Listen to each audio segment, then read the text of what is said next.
Hello, everybody. I'm Paul Beckwith, and this is kind of a fun video just to look at the extremes on the Earth and look at weather stations that are located there. For example, I'll talk about the world's highest weather stations. Of course, most of them are on Mount Everest and in the Himalayas. Also, one of them is very high in the center of Antarctica. And I'll also go to the very lowest points on the Earth, well below sea level, and look at some of the weather stations there.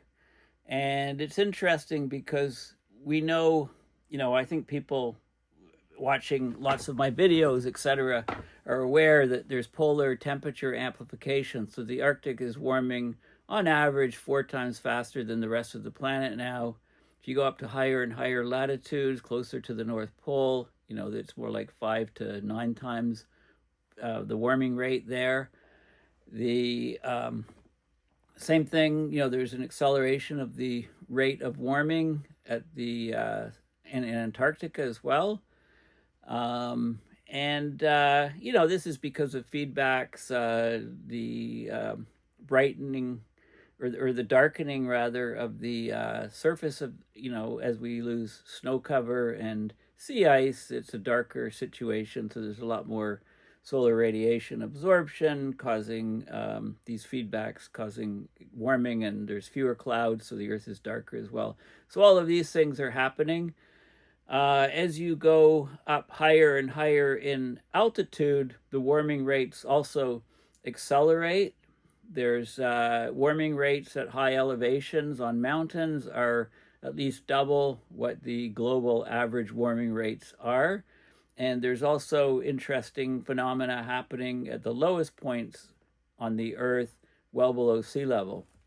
So let's have a look at the extremes of the Earth and the weather stations that are there. So there's a good peer-reviewed paper in the Bulletin of the American Meteorological Society, BAMS, from a few years ago, where they installed the world's highest weather stations on Everest and looked at data from them. Now, the lifetime of these weather stations is not very long because the conditions are very extreme.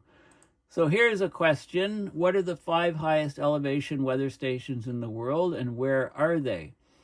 So they're all in the high Himalayas, particularly on or near Mount Everest. So the highest elevation weather stations, Bishop Rock Station, Mount Everest, Nepal. It's at 8,810 meters or 28,904 feet. So it's near the top of Mount Everest. It was installed May 2022. It's currently the highest terrestrial weather station on Earth, just below Everest summit in Nepal. So it's called Bishop Rock. And then you have the Southern Call Station on Mount Everest. It's only at 7,945 meters. Not quite 1,000 meters lower elevation than the highest.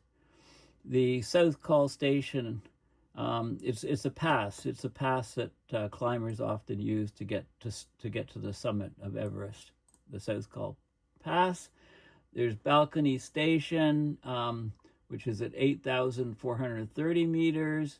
It was originally the highest, installed in 2019, but it was destroyed less than a year later by fierce winds.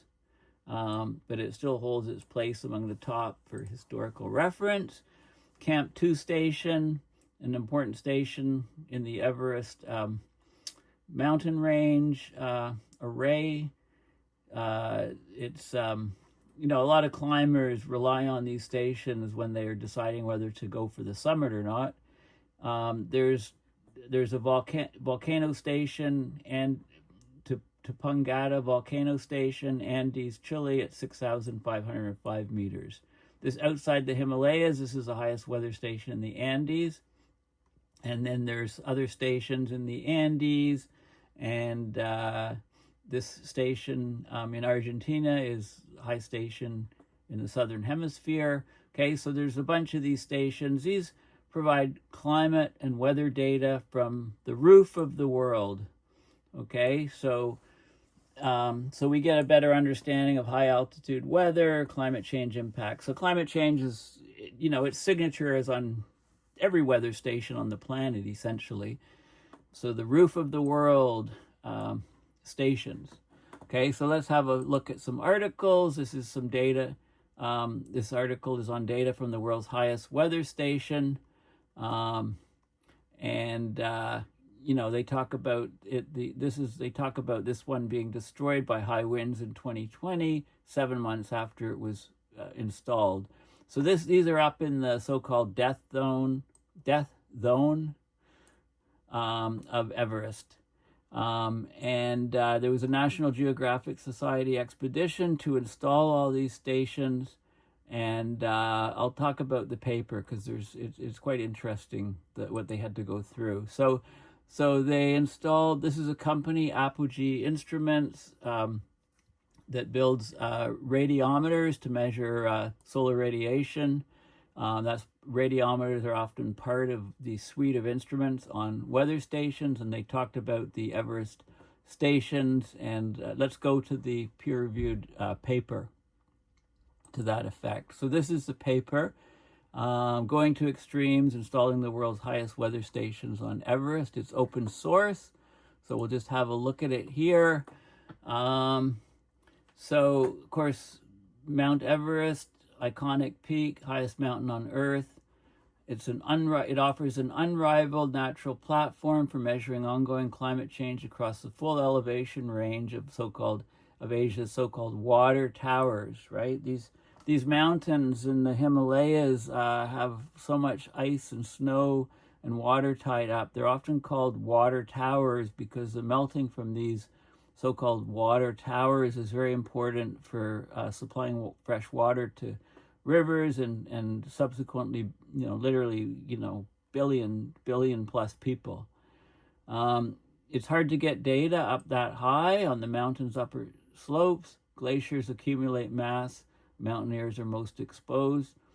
So there's been weather stations on Everest before, but the coverage is always sparse in space and time. So they installed 5 automatic weather stations, AWSs, including the 2 highest stations on Earth, 8,430 and 7,945 meters.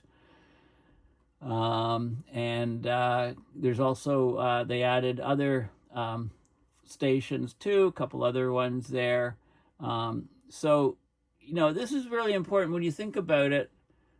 These weather stations are important to understand the weather and climate in the Himalayas, but they're also very important because they can track the behavior of upper atmospheric winds, right? So, here's basically a weather station that's right up in the jet stream, if you like. So the data from these stations is very important. So there's details about how they actually, they talk about mountains covering 25% of Earth's land surface. The snow and ice stores act as water towers for more than 1 billion people worldwide. Very hazardous weather extremes. The climate's warming at altitude more rapidly than the global mean, about double. So these water towers are vulnerable to accelerated melt. And, it's very harsh conditions. So the lifetime, like I say, of these stations is not very long. So this was an interesting study where they looked at automated weather stations, AWSs, above the elevation marked on the x-axis. So this would be weather stations above 5,000 meters and so on. And you can see different regions that are covered by the different curves. So, of course, most weather stations are, much lower elevations.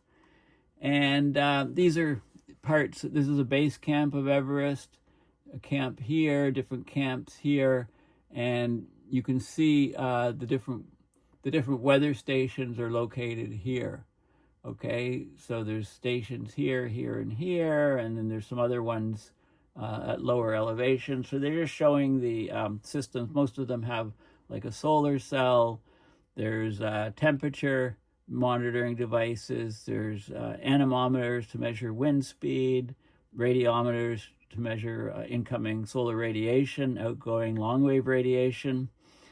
There's devices to collect precipitation and snowfall, tipping buckets, and so on. And there's also relay devices to transmit the signals from these stations to base camps. But these are all automated weather stations at various points, and these are vital for the mountaineering community who are thinking of summiting Everest and wondering if the weather's going to hold. It's a matter of life and death. So there's details here of the stations and some specs on the different stations and so on. And then they show data. So this is data from various stations up there, wind gusts and extremes and so on. So it's basically like any other weather station, only it's operating extremely high up. And of course the air pressure is very, very low there. And it turns out that the level of oxygen that is available for mountain climbers to breathe, it varies. It varies significantly depending on the prevailing winds and the weather conditions. So that's also comes in very important to climbers. If you're climbing up and suddenly the winds switch direction and you no longer have the same oxygen level that you had before, that's an interesting thing. So there's lots of information on those stations, and this is a station that's on Antarctica, Dome Argus. It's at 4,093 meters. It's the highest place in East Antarctica, one of the least known places on the globe. They have an automatic weather station at this remote site. It's at 80 degrees south latitude. It's on the top of a ridge. The ice is over 3,000 meters thick, and it overlies bedrock that is also mountains, basically. Coldest place on Earth was measured at Russian station Vostok, and this automatic weather station at the dome could record the world's lowest surface temperature. It says it reached minus 82.5 in 2005. The record was minus 89.2 Celsius in July 83. And so they have information and links to this weather station. And then we can ask the same question for the other extreme. We've talked about weather stations at the roof of the Earth and how important they are because they can directly, for example, measure jet stream winds if the jet stream happens to veer and go through the region where the weather station is located. Then we can ask the other question, what are the 5 lowest elevation weather stations in the world? And here's the answer to this. The Dead Sea region and Israel-Jordan border, the weather stations along the Dead Sea's shores are the lowest in the world. The elevations are minus 439 meters or about 1,443 feet below sea level. So there's weather stations in that region. They're the lowest in the world. In North America, the lowest is the Badwater Basin. It's 219 feet below sea level, 67 meters below sea level. And this is one of Earth's hottest areas, Death Valley, California. Then there's at the Caspian Sea coast, it's about minus 29 meters below sea level, 29 meters below sea level, almost 100 feet. And there's some weather stations that are near the waterline, so they're about that elevation. Salton Sea, California, 233 feet or 71 meters below sea level. And then there's the Qattara Depression in Egypt, the second lowest point in Africa, 133 meters or 436 feet below sea level. So these stations are generally uninhabited. They're automatic weather stations. So there's a list here of the different weather stations and links to more information about them. So very interesting contrast. Of course, the Dead Sea, it's fascinating to read about the Dead Sea and, the geography of this region, right? It's the deepest hypersaline lake, very, very salty. The salinity of the Dead Sea, it's 342 grams per kilogram. That's 34.2%. And that was from as of 2011. So it's one of the world's saltiest bodies of water. It's almost 10 times as salty as the ocean. The density of the water, 1.24 kilogram per liter. So basically swimming you're really just floating. I'm sure people have scuba dived in there. You probably have to wear about a ton of weights on your body in order to pull you down through that water. So, and it's receding quickly. The surface area is decreasing. 605 square kilometers. It was over 1,000 square kilometers in 1930. Okay, so the Dead Sea. It talks about the history and the naming of it, the geography of it. Here we are, right here, satellite photo, east of the Mediterranean. What water feeds into it from different places, and of course, mostly the water is lost from evaporation. Very, very warm. There's some springs and stuff. The formation of it, the theories of it, and so on are there. There's salt deposits all around it, right? But the salinity is quite impressive, and they talk about what people think the lake was like through geological time from 70,000 to 12,000 years ago. How things affected it and the climate there. Okay, so look at these. Look at the record highs. 47 in July, right? And really, really high mean daily temperatures, about almost 40. Very, very little rain. Average precipitation is 0, basically. Super dry. Average precipitation days, no rain whatsoever in June, July, and August. Relative humidity, is dry as a bone, basically. And then, the salinity, it's the world's saltiest. It's one of the world's saltiest bodies of water, but there's a Lake Vanda in Antarctica that's saltier, 35%. Lake Assal, 34.5%. Parts of the Caspian Sea, 35%, and so on. There's some hypersaline ponds that are 44% salt. I mean, it's incredible. And the different mixing of the water and the history and so on. So it's really quite fascinating. This is the Qatari Depression Project, which is a depression, and they're thinking of developing a hydroelectric power stations by, creating an artificial lake here. It's 60 meters below sea level, uninhabited desert. They could connect it to the Mediterranean Sea with tunnels or canals and generate tremendous amounts of hydroelectricity. So this is a project that who knows if it'll ever be done, but there's proposals to do it that go back, a century or so. So interesting information. I just want to point out this site here. It's called Extremes on Earth, Wikipedia. And it's interesting. It talks about Everest, the highest point on Earth's surface. Here's a question for you. What is the point furthest from the Earth's center? And it's not Everest. Okay, the Earth is an oblate spheroid because it's spinning. The north to south diameter from the North Pole to the South Pole is smaller than the diameter from east to west because of the rotation of the Earth, and it kind of bulges out into this oblate spheroid geometry. So it's not a perfect sphere, basically wider at the equator, narrower towards each pole.